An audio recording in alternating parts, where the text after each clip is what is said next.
Vamos a seguir hablando del tema, esta vez con un experto en el área de hidrocarburos. Él es físico, Francesco Zarati, a quien le agradecemos mucho la gentileza de acompañarnos, una voz autorizada en el tema de hidrocarburos. Francesco, ¿cómo está? Buenos días, Diego Montaño lo saluda. ¿Cómo está, Diego? Siempre un gusto estar en tu programa y adelante para reflexionar sobre ese decreto, este nuevo regalito que nos ha llegado al comenzar la semana. Bueno, qué regalito, ¿no? Navidad en agosto, diría alguien. Prácticamente se duplicó el precio del diésel. Sí, pero es un regalo esperado. Todos, como en el cumpleaños, todos esperan regalos. Nosotros estábamos esperando que de una vez tomara eso. ¿Por qué? Porque estábamos en una situación insostenible, Diego.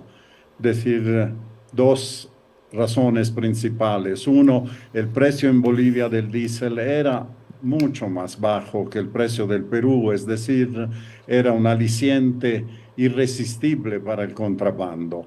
Y segundo, mantener las subvenciones significaba erogar divisas y divisas al fósforo, porque lo de la subvención, sabes bien, ya no se recuperan, ¿no? Es simplemente se distribuyen entre los que lo usan. Entre los que lo usaban estaban las categorías que tú has mencionado, los transportistas, los mineros, el agro, etcétera. Entonces era necesario poner esa medida y el gobierno cree que puede atenuar, mitigar los efectos de esa medida dividiendo todos los usuarios en dos categorías, los que utilizan, consumen menos de 120 litros y los que consumen más. Los que consumen más igual estaban comprando diésel a un precio más alto. Los agroindustriales se han hecho, han promocionado decretos para hacer importación directa. Hay muchos agroindustriales que compraban directamente de surtidores que traían a precio internacional. Ya estaba en 18 o algo por el estilo el precio del litro del diésel. Entonces, para ellos no cambia, se regulariza una situación que era irregular, pero que era casi una salida obligada de parte para poder mantener su producción. En ese sentido, no hay, digamos, novedades para ellos. El problema es que hay un sector que, según dicen las autoridades, es la mayoría, tal vez la mayoría numérica, pero no la mayoría del consumo, que va a seguir pagando 9,80. ¿Quiénes son esos? Los que consumen menos de 120 litros por mes. Hacemos un número, un cálculo. 120 litros son para un camión, pueden ser 1.200 kilómetros.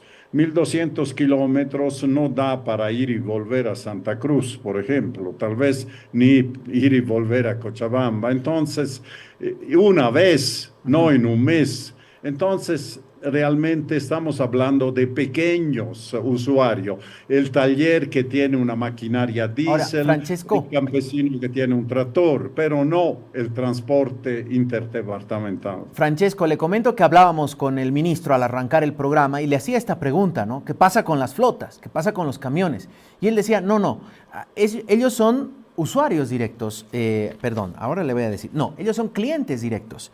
Eh, eh, el usuario directo es aquel que compra, decía él, no en vehículos, que compra entre 120 litros y 5.000 litros. Dijo que las flotas y los camiones y el transporte pesado, como cargan en su vehículo, no se van a ver afectados, que ellos van a seguir pagando 9,80. Es para aquellos que compran en turriles, ¿no?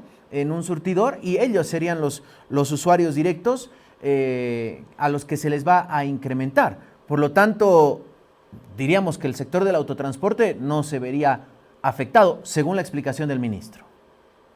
Bueno, no he escuchado la explicación, pero me sorprende un poquito porque la definición que está en el decreto supremo 5652 de usuario directo es la siguiente. Usuario directo en volumen mayores a 120 litros hasta 5.000 litros. Ujú. Si él dice que son usuarios directos los transportistas, quiere decir que compran más de 120 litros. Y si compra más de 120 litros, tiene que pagar el nuevo precio, el precio flexible, el precio que por los próximos 10 días, por lo menos, está fijado en 18 bolivianos. ¿Quiénes son los que mantienen la subvención, que se benefician de la subvención? Son los que van al surtidor, ¿no? Y compran máximo 120 litros por mes. Y como te decía antes, Claro, en mi imaginación no cabe una flota, no no. cabe un camión que transporta pollos cada semana de Cochabamba a La Paz. Es decir, la mayoría del consumo, ¿no? Quién sabe, ¿no? De los consumidores, del consumo va a ser a través de quitar la subvención. Y la mayoría, quién sabe, de los usuarios, los que tienen auto a diésel, van a tener que controlarse a gastar solo 120 litros por mes para no incurrir en la siguiente categoría. Ahora, Francesco, esto tendrá indudablemente un impacto sobre los precios de los alimentos. Esa le preguntábamos al ministro y él decía que en su cálculo no, porque el sector agropecuario ya estaba comprando un precio diferenciado, no el de 9.80, pero sabemos cómo es esto, Francesco. Cuando arrancó la guerra entre Rusia y Ucrania, el tomate había subido y la explicación que nos daban las caseritas era la guerra. Con este escenario, ¿cómo no pensar que el tomate nos encontraremos estrenando precio en los mercados? Sí, esta es la diferencia entre la teoría y la práctica. Tiene razón el ministro en teoría. Es cierto que todos los industriales agropecuarios ya habían ajustado sus precios a, a un precio que similar a el que ahora se ha puesto. Y también en este precio se incluía el tiempo que perdían los camiones haciendo filas durante días, ¿no? Para poder cargar un camión que hacía, qué sé yo, transporte 2 veces por semana entre La Paz y Cochabamba o La Paz y Santa Cruz, redujo su frecuencia a una vez. Y esto era una pérdida que de alguna manera yo creo los industriales y los productores han incorporado ya. Pero eso en teoría, en la práctica tienes toda la razón, Diego. Va a haber un momento de transición donde intentarán subir los precios incluso más, pero después la respuesta de los usuarios, de los clientes, va a ser que los obligue a bajar. Tiene que buscarse un equilibrio. Esto mejor podría explicarlo un economista que yo, que un físico. Ahora, Francesco, tras el anuncio de este decreto y que a partir de allí se espera las filas kilométricas, veíamos unas imágenes en la avenida Blanco Galindo, en Cochabamba, por ejemplo, kilómetros y kilómetros de camiones buscando diésel desaparecerían. Porque ya la subvención se eliminaría, el precio diferenciado con el vecindario, por lo tanto el contrabando. Entonces el problema siempre fue de falta de dólares para comprar el diésel. No era que la marea, que el problema logístico o que el doble chequeo de calidad. Sí, completamente de acuerdo contigo. ¿Por qué se lanzan ahora estos decretos? ¿Por qué hay un respaldo del préstamo del Fondo Monetario Internacional que de alguna manera va a estabilizar el mercado cambiario? El negocio de traer diésel, venderlo, traer con dólares, venderlo en boliviano y volver a comprar dólares funciona si hay dólares disponibles. Ahora aparentemente se tienen dólares disponibles para que yacimientos y los privados puedan, digamos, hacer este negocio redondo, ¿no? En el sentido que pueden volver a comprar dólares, pueden volver a comprar diésel, vender diésel, etcétera, etcétera. Eso es un momento oportuno, yo creo, para hacer ese cambio. Ahora, para que desaparezcan las filas, no basta fijar un nuevo precio, es necesario también, ¿no? Perdón. es necesario también que haya diésel suficiente. Entonces, me imagino que habrán tomado las previsiones para que haya cisternas que estén viniendo del puerto y que realmente se inunde de diésel.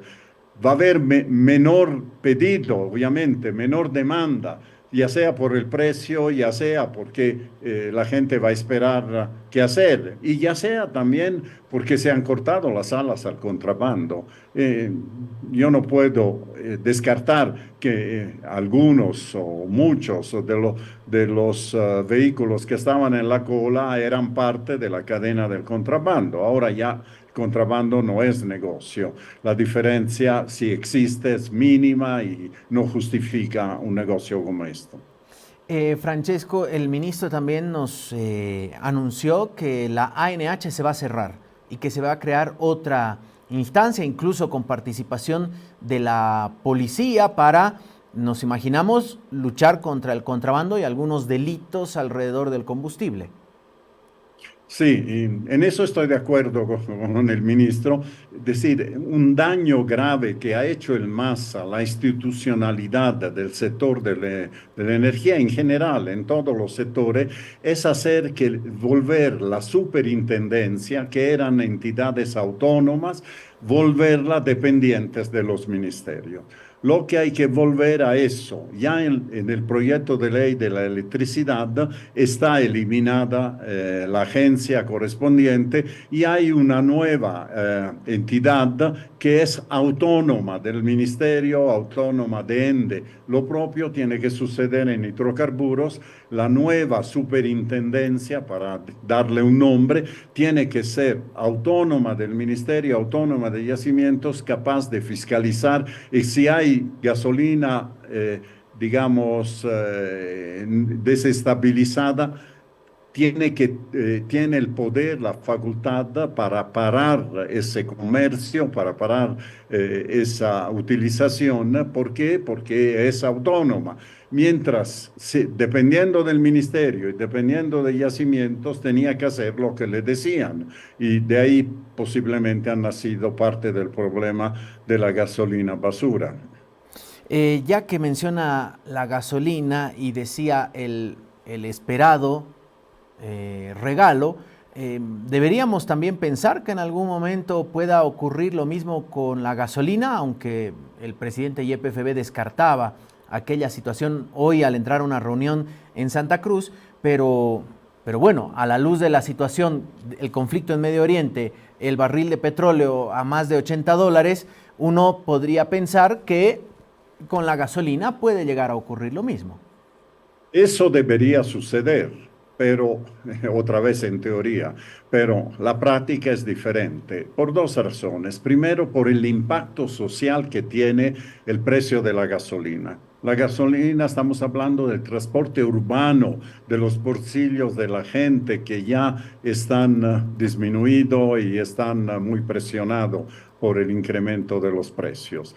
Entonces, esta es una razón. La otra razón es que la mitad de la gasolina aproximadamente que consumimos la producimos en Bolivia, todavía producimos, siempre menos, pero producimos. Entonces, esto puede mitigar la medida similar a la del diésel sobre la gasolina un tiempo, pero a la larga yo creo va a suceder dos cosas. También la gasolina va a tener precios transparentes, precios reales, y segundo, Yacimientos se va a retirar paulatinamente de la importación y comercialización de los combustibles. Ese es un negocio que tienen que hacer empresas privadas que aseguran eficiencia, continuidad y menos corrupción seguramente de la que a veces se ha denunciado en Yacimientos.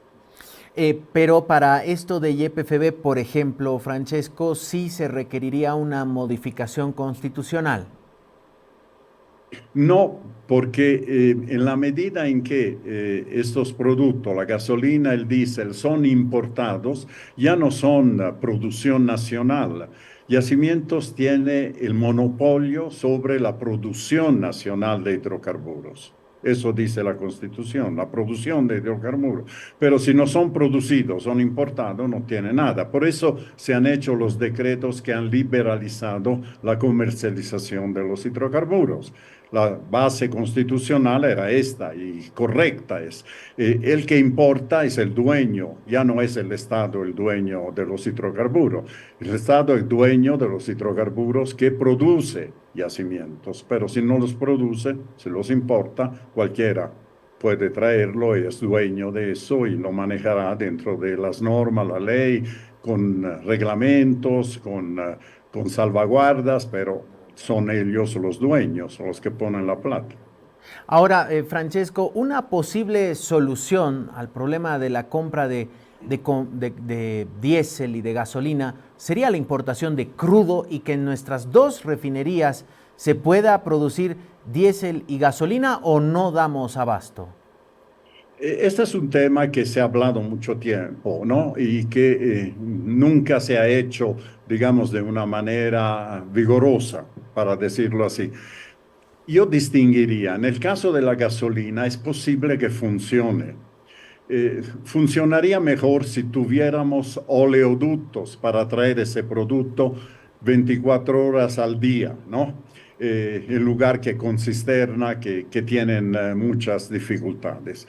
Muy bien, si hubiera eso y si el costo del transporte y de la de refinación da, sería ideal para producir más gasolina con nuestras refinerías. En el caso del diésel, el discurso es diferente. Por más que abaratemos el costo de transporte en la importación, las refinerías no están hechas para manejar petróleo pesado. El diésel que nosotros producíamos, lo producíamos como subproducto de las gasolinas, digamos, del petróleo ligero que siempre ha tenido Bolivia o del petróleo condensado que está asociado con el gas. Entonces, si queremos producir en cantidades el diésel, deberíamos importar petróleo pesado, pero no tenemos la refinería.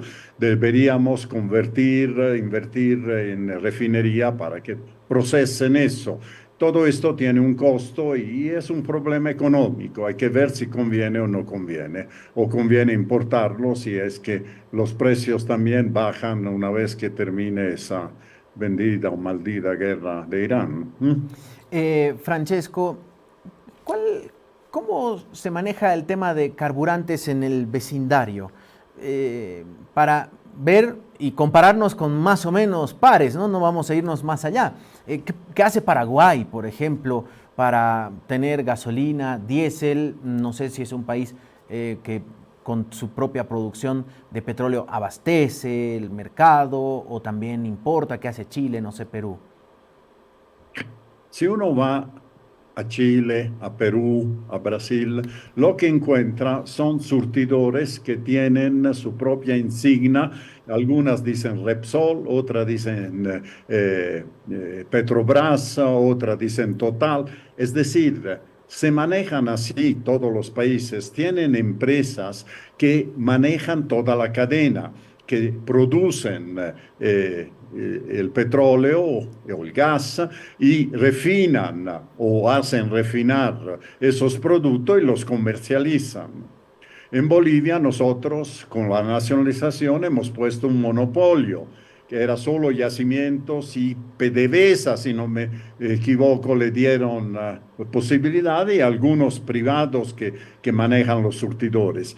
Pero no hay una cadena de distribución excepto la de yacimientos. Yacimientos tiene la importación, tiene el transporte y tiene también los surtidores. Esta cadena hay que romperla, se llama integración vertical, que de alguna manera hay que quitar el monopolio. Que haya integración vertical está bien, reduce los precios, pero que lo haga Petrobras, que lo haga Repsol, que lo haga Perico de los Palotes, no importa quién, pero que asegure continuidad en el suministro de estos productos y que Yacimientos se dedique a lo que más tiene que hacer, que es la exploración y la explotación de nuestros recursos hidrocarburíferos, porque para eso se ha refundado Yacimientos, no para hacer comercialización y para ser negociado con esa comercialización. Hay mucho menos posibilidad de negociado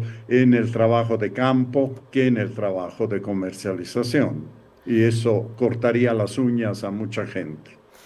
Francesco, para que ocurra esto, tiene que haber una modificación a la ley de hidrocarburos, porque nos decía en el tema constitucional no habría problema, ¿no? Pero en cuanto a la ley, ahí sí se tendría que abrir esta posibilidad que los surtidores, la comercialización sea abierta para cualquier otro competidor y así, diríamos, bajar esta carga sobre YPFB.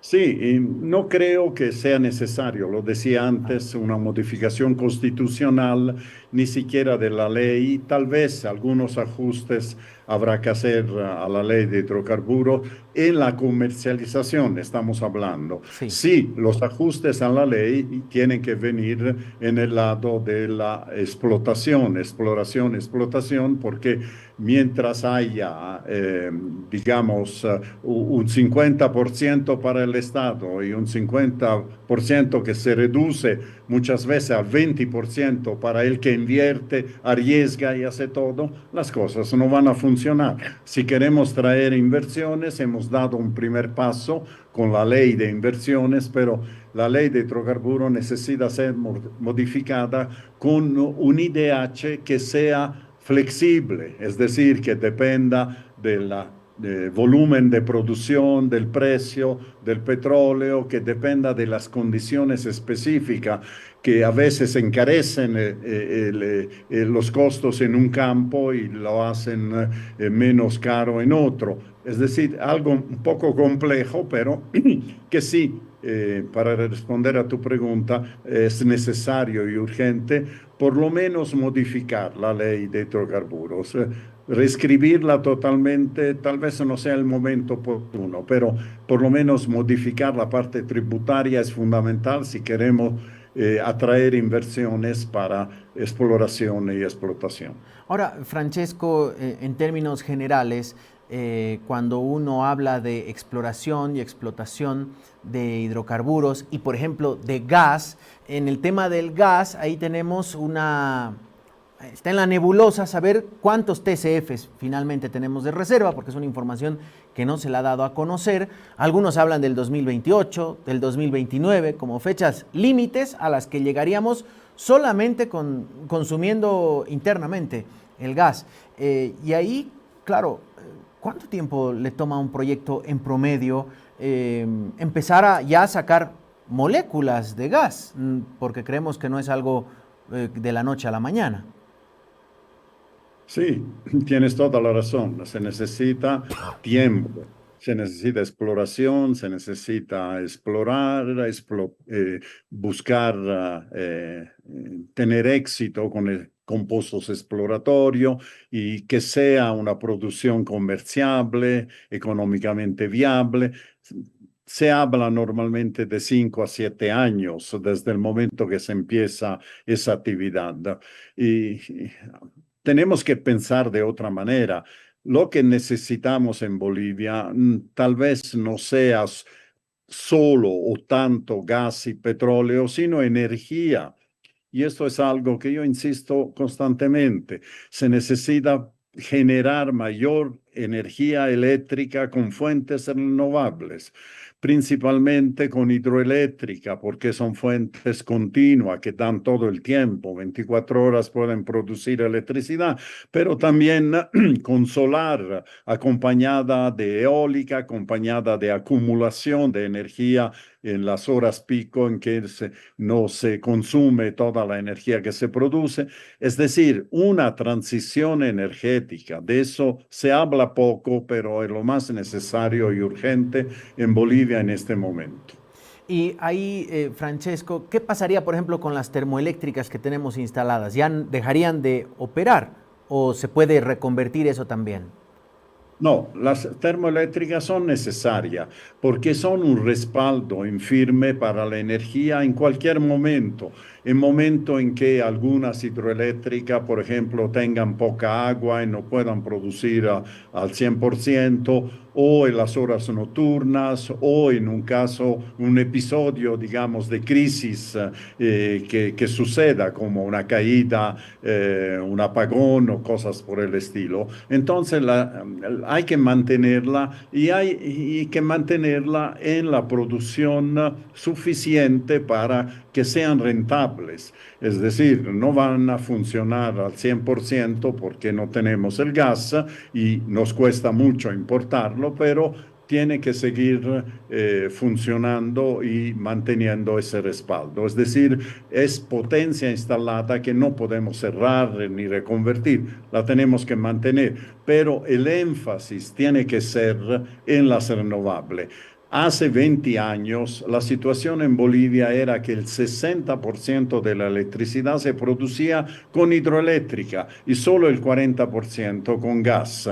Ahora hemos invertido esta situación. Tenemos que volver a un equilibrio entre los dos.